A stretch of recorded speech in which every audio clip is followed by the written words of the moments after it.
Barka da zuwa Pi Media Tech. A bidiyon mu na yau zamu nuna yadda ake yin mining din Shiba Inu token coin wato coin.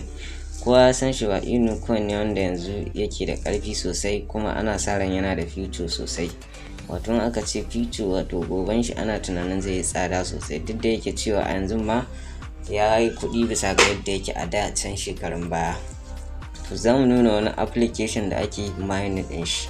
Da farko mutum zai je a Play Store.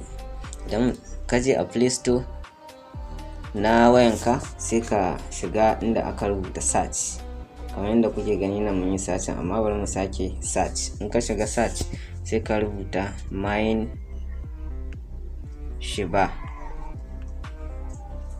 Kana rubuta mine Shiba kai tsaye application din zai nuno kanshi a Play Store kuma ya nuna ma haka.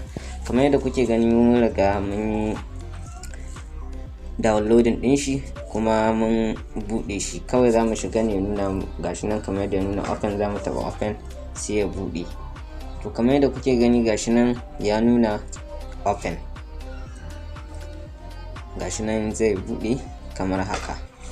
To idan kai sabon register ne zamu aje link a description da kuma referral code da zaka yi amfani da su a gurin register. Idan kuma ba za ka yi amfani da link din ba, kawai ka yi downloading din shi a Play Store kamar yadda muka nuna, sannan sai ka yi amfani da referral code da zamu aje nan a description a wurin register taka.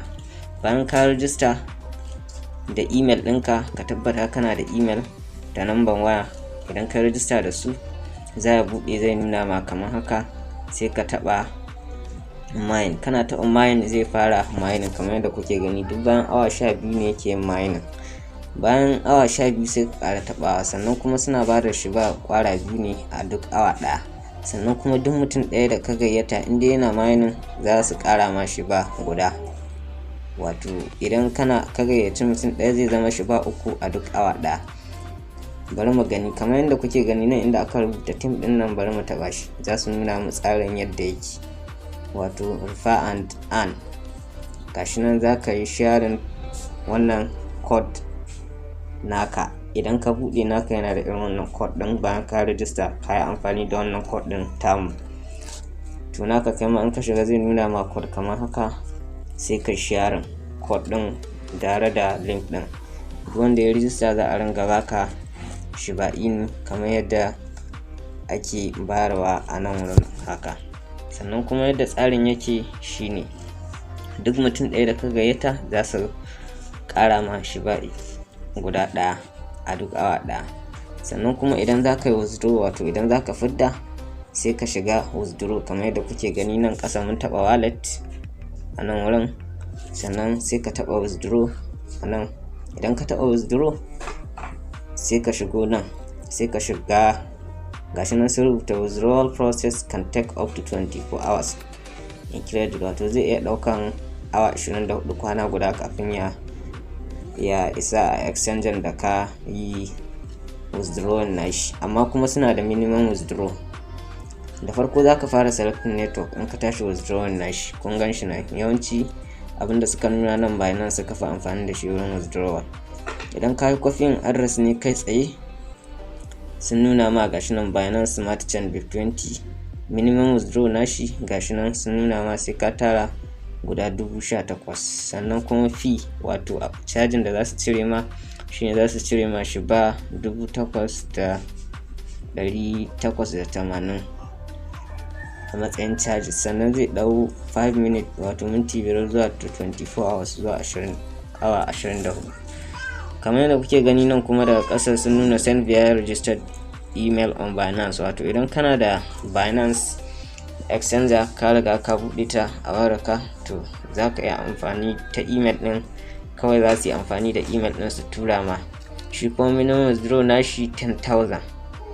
Sannan kuma fee ɗin shi wato charging da za su zara 10%. Kamar yanzu in za ka tura 10,000, 10% nashi zai iya kasancewa kamar nawa kenan.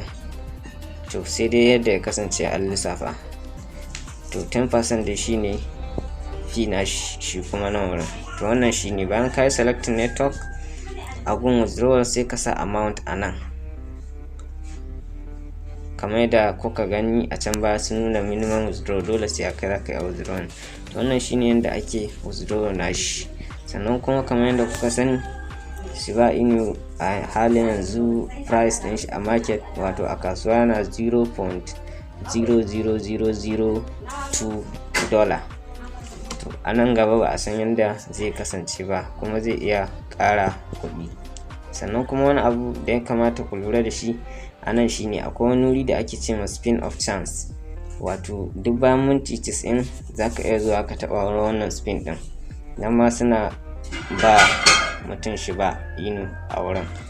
Kana zuwa zaka taɓa tsakiya ne nan, zai juya idan ya juya din sa'an da ka samu gashi nan za su baka ko guda 5 ko 25 duk dai a yanda spin ɗin ya kama. To wannan shine yanda ake mining na Shiba Inu.